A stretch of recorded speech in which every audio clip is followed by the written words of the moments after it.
الحمد لله نحمده ونستعينه ونستغفره ونؤمن به ونتوكل عليه ونعوذ بالله من شرور أنفسنا ومن سيئات أعمالنا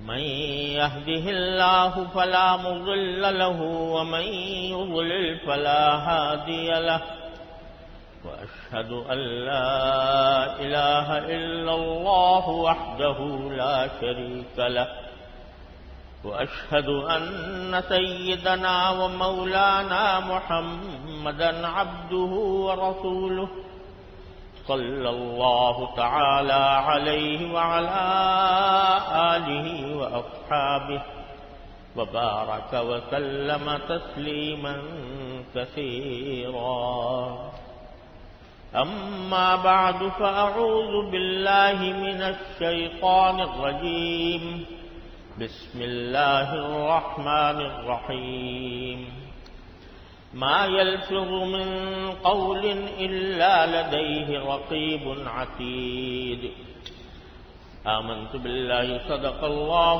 مولانا العظيم وصدق رسوله النبي الكريم ونحن على ذلك من الشاهدين والشاكرين والحمد لله رب العالمين.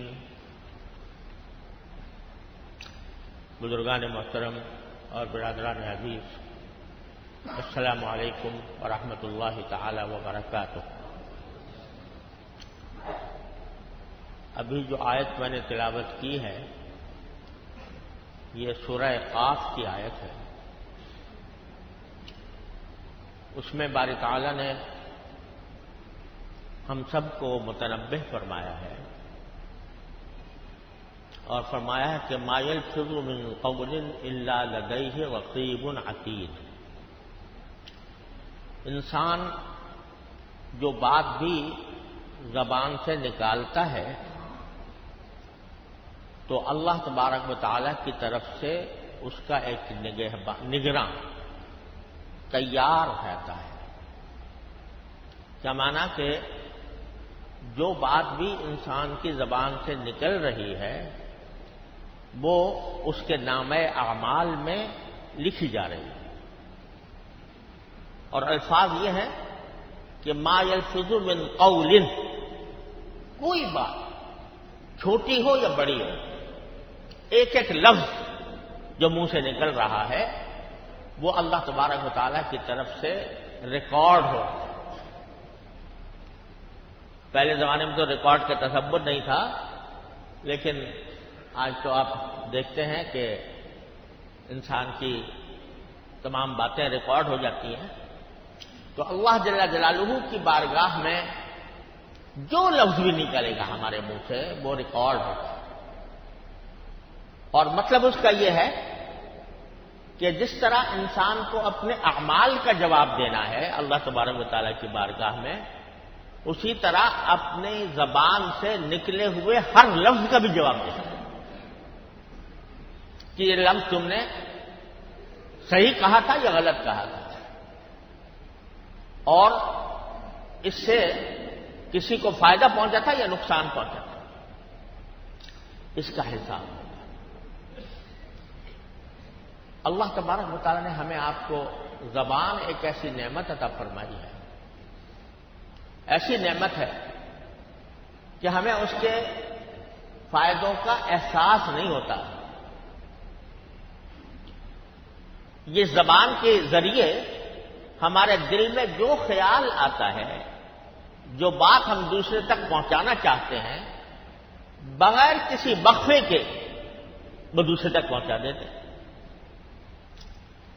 اور اللہ تعالیٰ نے زبان کا، دل کا، دماغ کا ایسا رشتہ رکھا ہے، دل میں ایک بات آئی اور بلا تاخیر وہ زبان پر آ گئی اور ہم نے اپنی بات پہنچا دی.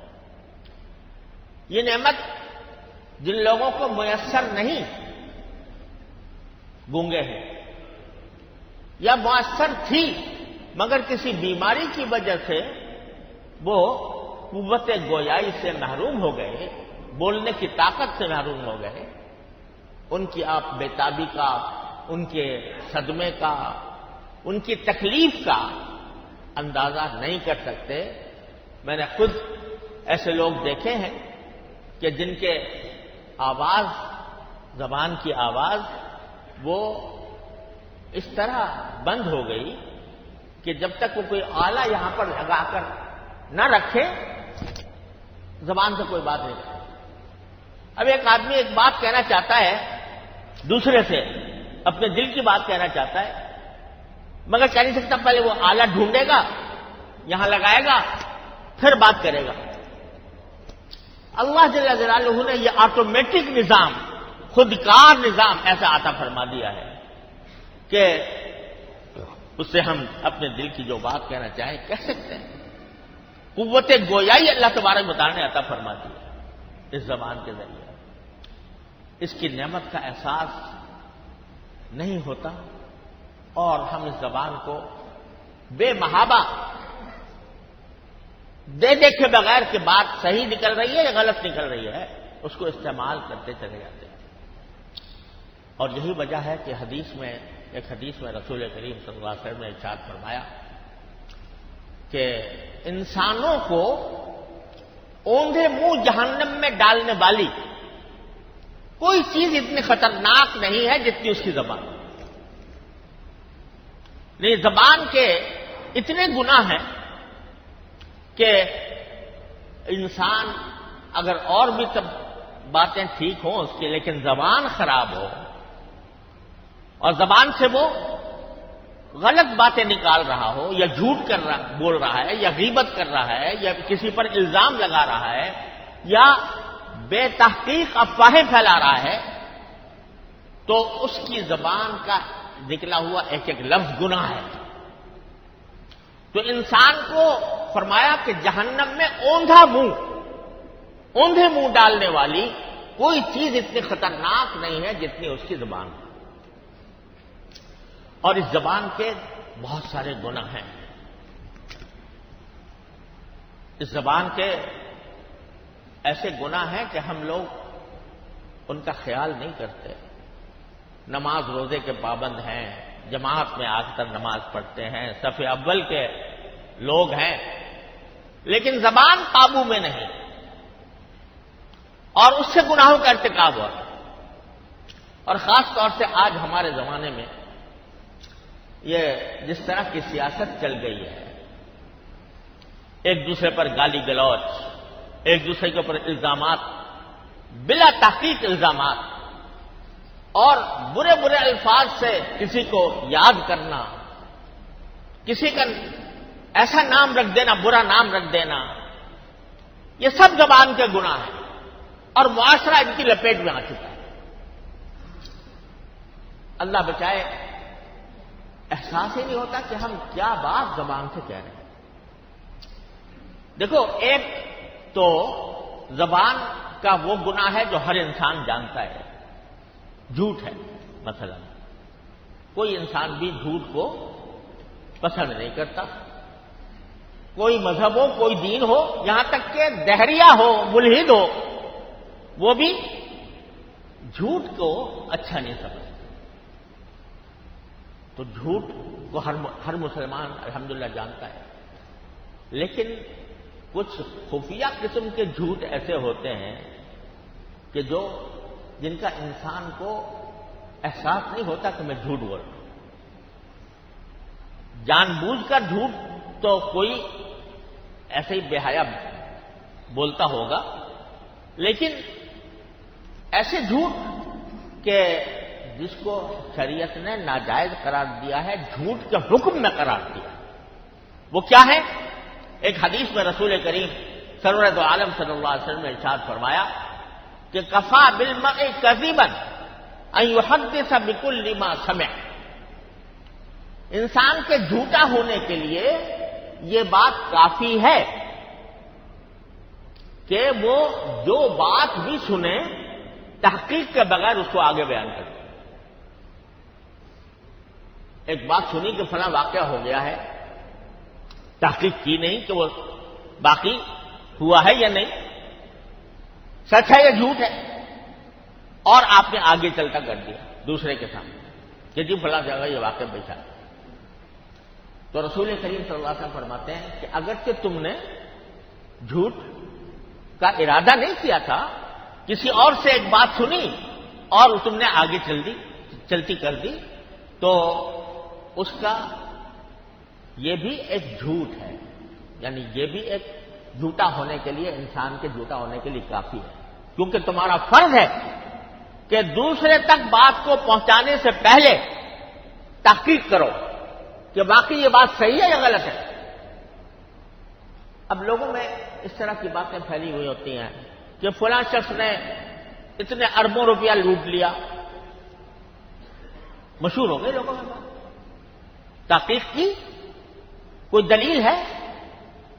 اگر اللہ تبارک و تعالیٰ آخرت میں تم سے پوچھے کہ تم نے فلاں پر یہ الزام لگایا تھا، لاؤ اس کی دلیل، کوئی گواہ لاؤ، کوئی ایسی چیز میں ہر سال بیچ کر جو اس الزام کو ثابت کر سکو گے؟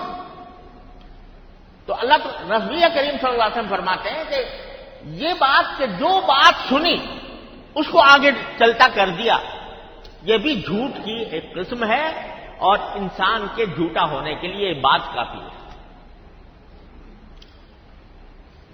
اس سے نبی کریم سرور عالم صلی اللہ علیہ وسلم نے اتنا بڑا دروازہ بند کیا ہے، اگر آدمی اس پر عمل کرے، سارے انسان اس پر عمل کرنا شروع کر دیں کہ بھئی کوئی بات ہم آگے نہیں پھیلائیں گے جب تک کہ اس کی تحقیق نہ ہو جائے، تو معاشرے میں جو ایک بیماری پھیلی ہوئی ہے، ایک دوسرے کے خلاف سفارہ ہیں، ایک دوسرے کو گالی گلوچ کر رہے ہیں، یہ سارا دروازہ بند ہو جائے۔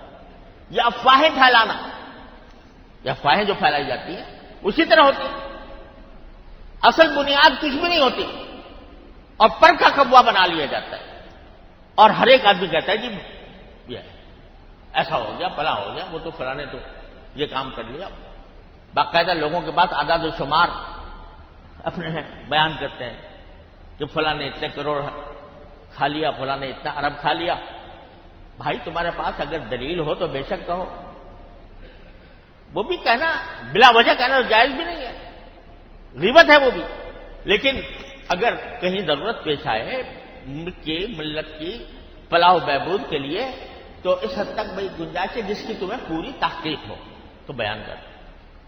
لیکن بلا تحقیق یہ الفاظ زبان سے نکالتے رہنا، یہ ایسا عذاب ہے کہ جس کی وجہ سے معاشرہ جو ہے وہ ایک لڑائیوں کا، جھگڑوں کا مرکز بن گیا۔ ایک اور بات رسول کریم صلی اللہ علیہ وسلم نے ارشاد فرمائی، بعض روایات میں آیا ہے کہ ایک چور دروازہ ہے جھوٹ کو نشر کرنے کا، اس چور دروازے کو بند فرمایا۔ الفاظ اس روایت کے یہ ہیں کہ بئس مطیۃ الکذب یقول الناس، او کما قال صلی اللہ علیہ وسلم، فرمایا کہ جھوٹ کی بدترین سواری یہ ہے کہ لوگ کہتے ہیں، یہ رسول کریم صلی اللہ علیہ وسلم۔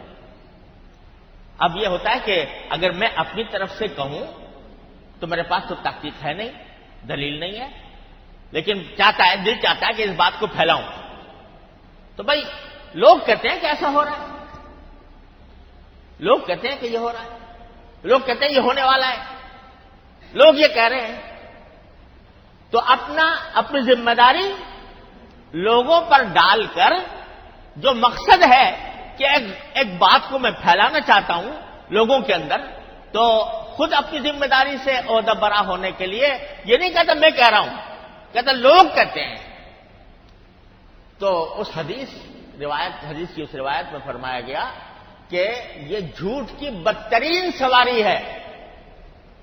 کیا مانا؟ کہ براہ راست جھوٹ نہیں ہے، واقعی لوگ کہتے ہیں، لیکن تم چاہتے ہو کہ یہ بات پھیلے لوگوں کے درمیان، اور تحقیق تمہیں ہے نہیں، تو لوگوں کے اوپر ذمہ داری رکھ کر تم نے وہ بات آگے پھیلا دی۔ یہ بھی جھوٹ کی سواری ہے، تو اس کا چور دروازہ بھی بند کر دیا. افواہ پھیلانے کا چور دروازہ یہ تھا کہ آدمی خود اپنی طرف سے کہنے کے بجائے لوگوں کے سر ڈال دے کہ لوگوں نے یہ کہا ہے، لوگ یہ کہہ رہے ہیں. تو اس چور دروازہ بھی بند کر دیا رسول کریم صلی اللہ علیہ وسلم. ارے بھائی، لوگ کہہ رہے ہیں تو کہنے دو، لوگ کہہ رہے ہیں تو ان سے دلیل مانگو، ان سے تحقیق کرو، اگر صحیح ثابت ہو تو بے شک کہو. لیکن اگر ان کے پاس بھی کوئی دلیل نہیں ہے، ویسے ہی انہوں نے ایک افواہ اڑا دی ہے، تو تم کیوں اس کو آگے بڑھا رہے ہو؟ ایک اور آیت قرآن کریم کے اندر ایک آیت آتی ہے کہ جب نبی کریم صلی اللہ علیہ وسلم کے عہد مبارک میں جو منافقین تھے وہ افواہیں پھیلایا کرتے تھے، ایسی ایسی افواہیں پھیلاتے تھے کہ جس سے مسلمانوں کے اوپر رعب طاری ہو جائے. اب کوئی مسلمان منافق کی ایک بات سنی کہ بھائی دشمن بہت طاقتور ہو رہا ہے، حملہ کرنا چاہتا ہے وغیرہ وغیرہ، تو وہ لوگ جو ہیں بیچارے جو مخلص مسلمان تھے وہ کبھی کبھی ان کی باتوں سے مرعوب ہو جاتے تھے، مرعوب ہو کر کسی دوسرے سے بھی کہہ دیتے تھے کہ بھئی یہ فلاں آدمی یہ کہہ رہا تھا. تو اس کا نتیجہ ہوتا تھا کہ ایک بے دلی پھیلتی تھی مسلمانوں کے اندر. تو قرآن کریم کی آیت آئی، باقاعدہ آیت اتری تھی، اور اس میں اللہ تبارک و تعالی نے فرمایا کہ اگر تمہیں کچھ اس طرح کی افواہ ملی ہے یا خبر ملی ہے تو اس کو آگے چلانے کے بجائے جو ذمہ دار لوگ ہیں، جو ذمہ دار ہیں، یعنی مثلا حضور اقدس صلی اللہ علیہ وسلم یا صحابہ کرام جو حضور اقدس صلی اللہ علیہ وسلم کے خاص صحابہ کرام تھے، ان کو جا کر بتاؤ کہ یہ افواہ پھیل رہی ہے، تو وہ اس کی کھود پرید کر کے صحیح فیصلہ کر دیں گے، صحیح بات بتا دیں گے تمہیں، بجائے اس سے کہ تم عام لوگوں سے کہتے پھرو کہ بھائی فلاں نے یہ کہا، فلاں نے یہ کہا. یہ کہنے کے بجائے تم اولو الامر کو، یعنی ذمہ دار لوگوں کو وہ بات پہنچاؤ، وہ اس کی کھود پرید کر لیں گے اور اس سے اس کا جو مداوع ہے وہ کر لیں گے، لیکن ایک دوسرے کے ذمہ داروں کے علاوہ کسی اور کے بات نہ پھیلا. تو اللہ تبارک و تعالیٰ نے اور اللہ کے رسول صلی اللہ علیہ وسلم نے ہمارے معاشرے کی اصلاح کے لیے اور اس کو پرامن بنانے کے لیے، جھگڑوں سے بچانے کے لیے، ایک دوسرے کو بدنام کرنے سے بچانے کے لیے یہ اصول وضع فرمائے، اور یہ سارا کچھ زبان سے ہوتا ہے. اگر فرض کرو اعوذ باللہ میں رسول کریم صلی اللہ علیہ وسلم کے اس ارشاد کی خلاف ورزی کرتے ہوئے جو بات بھی سن رہا ہوں لوگوں سے کہتا پھر رہا ہوں، حالانکہ میں نمازی بھی ہوں، حالانکہ میں روزے بھی رکھتا ہوں، حالانکہ میں زکوٰۃ بھی دیتا ہوں، حج بھی کرتا ہوں، عمرے بھی کرتا ہوں، لیکن اس میں احتیاط نہیں ہے، تو اللہ بچائے، جیسا رسول کریم صلی اللہ علیہ وسلم نے فرمایا کہ جہنم میں اوندے منہ گرانے والی کوئی چیز اتنی خطرناک نہیں ہے جتنی اس کی زبان ہے. لہذا خاص طور سے اس معاشرے میں جہاں مسلمانوں میں دھڑے بندیاں ہیں، فرقے بندیاں ہیں، اور مسلک کی بنیاد پر، قومیت کی بنیاد پر، زبان کی بنیاد پر لوگوں میں جھگڑے ہیں، اس میں اس قسم کی باتیں پھیلانے کا نتیجہ سوائے فساد کے اور کچھ نہیں. لہذا ہمیں آپ کو اس معاملے میں پوری احتیاط کرنی چاہیے کہ یہ بھی جھوٹ کی ایک قسم ہے. رسول کریم صلی اللہ علیہ وسلم کے ارشاد کا مطلب جھوٹ ہی کی ایک قسم یہ ہوتی ہے کہ بعض اوقات انسان مبالغہ کرتا ہے، بات اتنی سی ہے اور ہے واقعی ہے، لیکن اس کو بڑھا چڑھا کے بیان کرتا ہے. اتنی سی بات ہے، اس کو بڑھا چڑھا کے مبالغہ کر کے اس کو بیان کیا، تو یہ بھی جھوٹ کی ایک قسم ہے. یہ وہ جھوٹ کی قسم ہے جس کو لوگ جھوٹ نہیں سمجھتے. تو یہ بڑھا چڑھا کے بیان کرنا بعض اوقات یہ بہت بڑے خطرناک نتائج پیدا کر دیتا ہے. ایک مرتبہ میں کچھ بیمار ہو گیا، تو وہ بیماری عام بیماری گھر میں ہو ہی جاتی ہے. کسی کو پتا چلا، اس نے کہا کہ اچھا بیمار ہے، تو دوسرے تک پہنچا دیا جی وہ بہت سخت بیمار ہے، سخت بیمار ہے. دوسرے نے اس کے اوپر ایک اور لفظ کا اضافہ کر دیا، بہت سخت بیمار ہے. تیسرے نے اور اضافہ کر دیا کہ وہ اتنے بیمار ہیں کہ اسپتال میں داخل ہو گئے، اور اضافہ کر دیا کہ جی آپریشن ہونے والا ہے. اب وہ میرے پاس لوگوں کے تعزیتی پیغام آنے شروع ہو گئے کہ بھائی جی سنا ہے کہ آپ اسپتال میں داخل ہیں. لوگ اب بات کتنی تھی کہ اتنی بات پہنچی تھی کہ بیمار ہے، وہ لفظ سخت کا بڑھا دیا اپنی طرف سے. پھر دوسرے نے اس کے اوپر ایک اور لفظ کا اضافہ کر دیا، بہت سخت. اور جب بہت سخت بیمار ہے تو ظاہر اسپتال میں داخل ہوگا. لہٰذا اس نے کہا کہ جب بہت سخت بیمار ہیں تو اسپتال میں ہوں گے. اپنے گمان سے یہ اس میں بڑھا دیا. تو ایک چھوٹی سی بات کا پتنگڑ بن گیا، لوگوں میں سراسیمگی پھیل گئی اور مبالغہ حد سے بڑھ گیا. یہ بھی جھوٹ کی ایک قسم ہے. ارے بھائی جتنی بات سنی ہے اتنی ہی کہو نا، اس سے آگے اپنی طرف سے کیسے بڑھا رہے؟ تو بات کو بڑھا چڑھا کر بیان کرنا، جتنی تھی اتنی بیان کرو، اس سے آگے اپنی طرف سے اپنے قیاس آرائی سے اس کے اندر کوئی اضافہ نہ کرو. یہ بھی جھوٹ کی ایک قسم ہے، مبالغہ. تو آج میں نے ایک زبان کی بیماریاں اور زبان کے گناہ میں سے یہ پہلا گناہ ہے جو جھوٹ، سری جھوٹ بولے جان بوجھ کر، وہ تو ہے ہی، ہر ایک آدمی اس کو برا سمجھتا ہے، گناہ سمجھتا ہے. لیکن یہ جو خفیہ جھوٹ ہیں، یہ خفیہ جھوٹ ہے کہ بغیر تحقیق کے آگے بات چلا دینا یا مبالغہ کرنا، ایک چھوٹی سی بات کو بڑھا چڑھا کر بیان کرنا، یہ بھی جھوٹ کی ایک قسم ہے. اگر اللہ تبارک و تعالی ہمیں توفیق دے اپنی زبان کو قابو میں رکھنے کی، اور ان چیزوں سے بھی اللہ تعالی محفوظ رکھے، تو معاشرے کے اندر ایک ایسا حسن پیدا ہو جائے کہ یہ سارا بگاڑ و فساد جاتا ہے. اللہ تبارک و تعالیٰ اپنے فضل و کرم سے، اپنے رحمت سے ہم سب کو اس زبان کے گناہ سے اور سارے زبان کے گناہوں سے بچنے کی توفیق عطا فرمائے. اب جو دوسری باتیں ہیں، دوسرے گناہ ہیں، اللہ نے زندگی دی تو انشاءاللہ وہ آئندہ بیان کروں گا. اللہ تبارک و تعالیٰ جو کچھ کہا ہے اخلاص سے کہنے کی توفیق عطا فرما. اے اللہ اس کے اوپر عمل کرنے کی توفیق عطا فرما، مجھے بھی عمل کی توفیق عطا فرما، سننے والوں کو بھی عمل کی توفیق عطا فرما. وآخر دعوانا الحمدللہ رب العالمین.